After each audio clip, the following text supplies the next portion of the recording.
passage of our late sovereign, Queen Elizabeth II. Our sadness at this time is shared by people across the globe, as we remember with affection and gratitude the lifetime of service given by our longest reigning monarch. But the basis on which our monarchy is built has ensured that through the centuries the crown has passed in an unbroken line of succession. Today's ceremony marks the formal proclamation to the people of the parish of Winterbourne St Martin of the beginning of our new king's reign. Yesterday the Accession Council met at St James's Palace to proclaim our new sovereign. Flags which had flown at half-mast since the Queen's death were raised briefly to their full height to mark the start of His Majesty's reign. The Accession Council also made an order requiring High Sheriffs to cause the proclamation to be read in the areas of their jurisdiction. The High Sheriff of Dorset discharged that duty earlier today, and now with my humble duty, I now bring the words of the proclamation to the residents of the parish of Winterbourne St Martin, the beginning of our new king's reign. The proclamation of the new sovereign is a very old tradition which can be traced back over many centuries.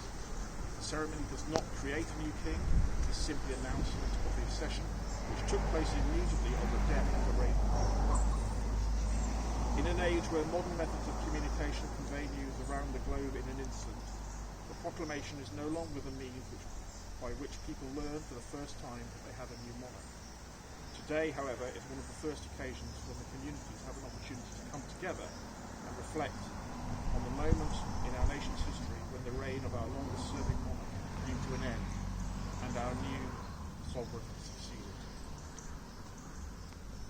Proclaiming the new sovereign in the United Kingdom.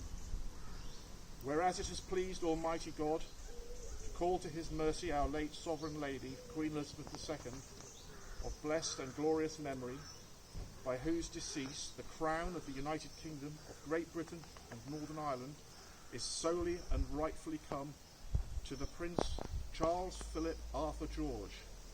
We therefore, the Lords spiritual and temporal of this reign, and members of the House of Commons, together with other members of Her late Majesty's Privy Council and representatives of the realms and territories, aldermen and citizens of London and others, do now hereby with one voice and consent of tongue and heart publish and proclaim that Prince Charles Philip Arthur George is now, by the death of our late sovereign of happy memory, become our only lawful and rightful liege, Lord Charles III.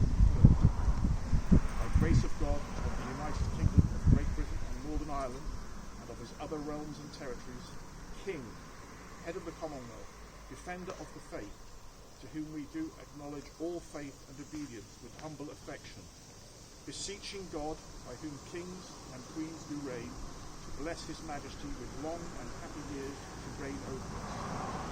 Given at St James's Palace this 10th day of September in the year of our Lord 2022.